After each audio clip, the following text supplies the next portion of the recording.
जय श्री कृष्ण दोस्तों। आज की कहानी है माँ की सीख। रजनी का पति उच्च पदासीन था। वो शादी के 10 वर्ष बाद हृदय गति रुकने से परमात्मा को प्यारा हो गया। उच्च अधिकारी होने के नाते घर का वातावरण रहन सहन ऊंचे स्तर का था। रजनी शिक्षित तो थी, परंतु उसने कोई भी नौकरी नहीं की थी। रजनी का 8 वर्ष का एक बेटा था जिसका नाम था राजेश। वो अपने पुत्र की सुख सुविधा के लिए तन मन धन से कुर्बान थी। उसने एक प्राइवेट कॉलेज में नौकरी कर ली थी। राजेश की खुशी ही उसकी खुशी थी।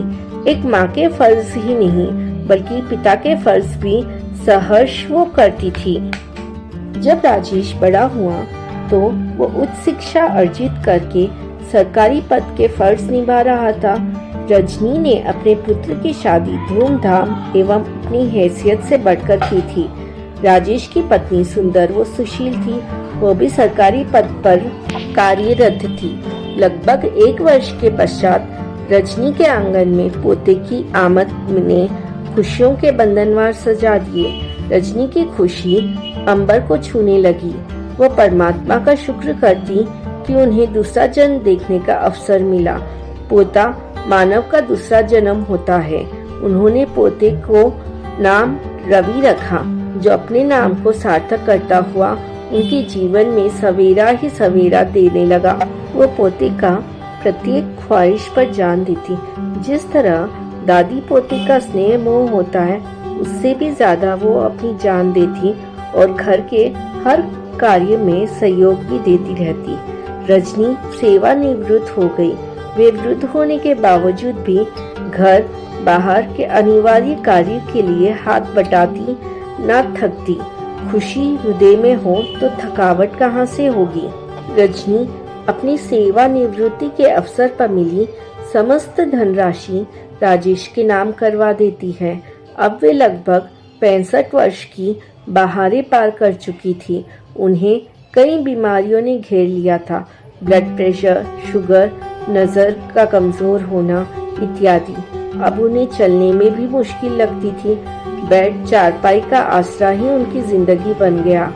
एक दिन राजेश की पत्नी ने कहा, माँ जी सारा दिन खांसती रहती है, कई बीमारियां हैं। रवि उनसे ही खेलता रहता है। वो रवि को बार बार चूमती रहती है। ये ठीक नहीं है। मेरा इशारा आप समझ ही गए होंगे। हम दोनों जॉब पर चले जाते हैं। रवि स्कूल चला जाता है। थके हारे आकर माँ जी को संभालना कितना मुश्किल होता है। कम से कम मैं तो नहीं संभाल सकती। इंसान के कुछ अपने भी मनोरंजन होते हैं। आजकल नौकर रखना भी तो ठीक नहीं है। वे लोग तनख्वाह भी बहुत मांगते हैं। मैं तो कहती हूँ कि माँ जी को वृद्धाश्रम में छोड़ आते हैं। वहाँ इनकी देखभाल भी ठीक से होगी। हम भी आजाद रहेंगे। वहाँ उनका दिल भी लग जाएगा। माँ ने अनेक कष्ट झेलकर हमको यहाँ तक पहुँचाया। अब उनको इस उम्र में वृद्धाश्रम में छोड़ा है, कोई अच्छी बात नहीं। समाज क्या कहेगा, रिश्तेदार क्या कहेंगे। पोते के साथ माँ का बहुत मोह स्नेह है।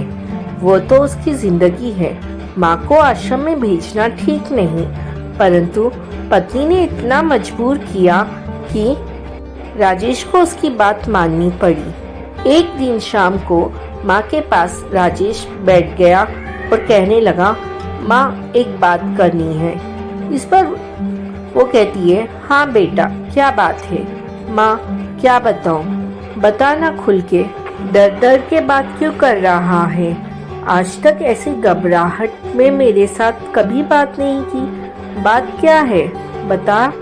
तब तक राजेश की पत्नी भी आ गई।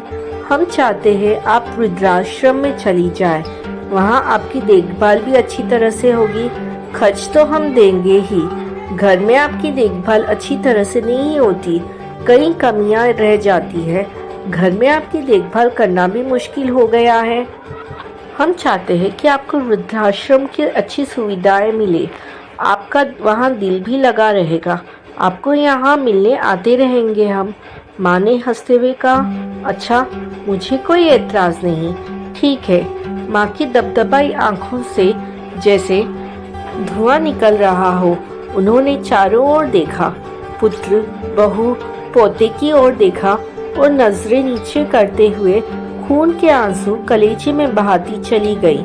शायद अपने पति की याद आ गई, जैसे पति हिम्मत तथा धैर्य की शक्ति दे रहा हो।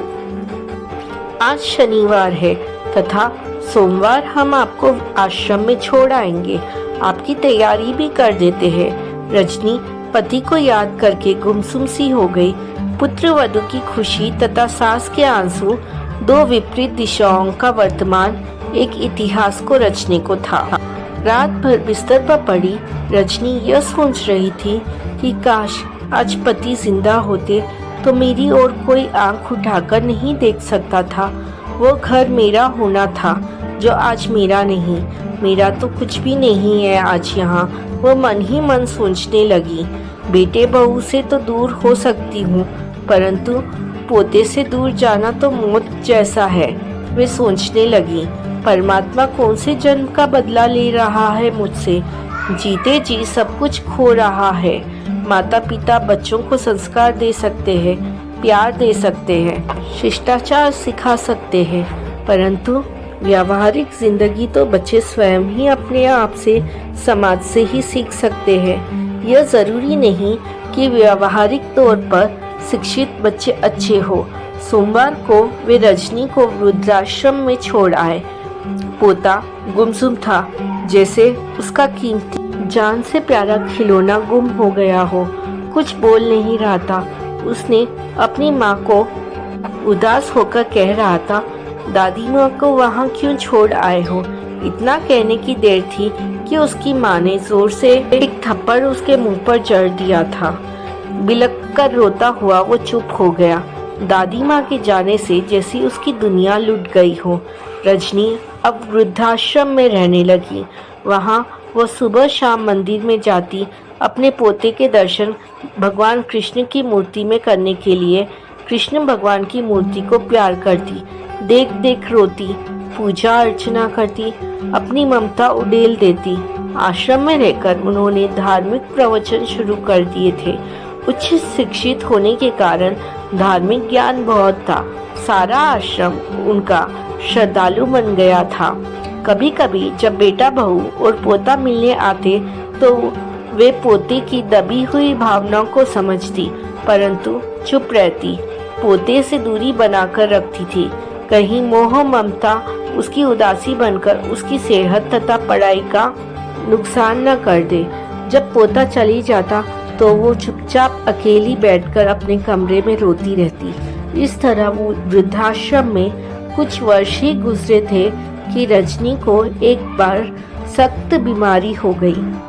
उन्होंने वृद्धाश्रम की प्रभारी महिला को विनय करते हुए कहा, मैं अपने बेटे से मिलना चाहती हूँ। बेटे को फोन पर संदेश दे दिया गया, राजेश, आपकी माताजी सख्त बीमार है, आपको मिलना चाहती है। राजेश ने कहा, आज बुधवार है, मैं छुट्टी वाले दिन रविवार मिलने आऊँगा।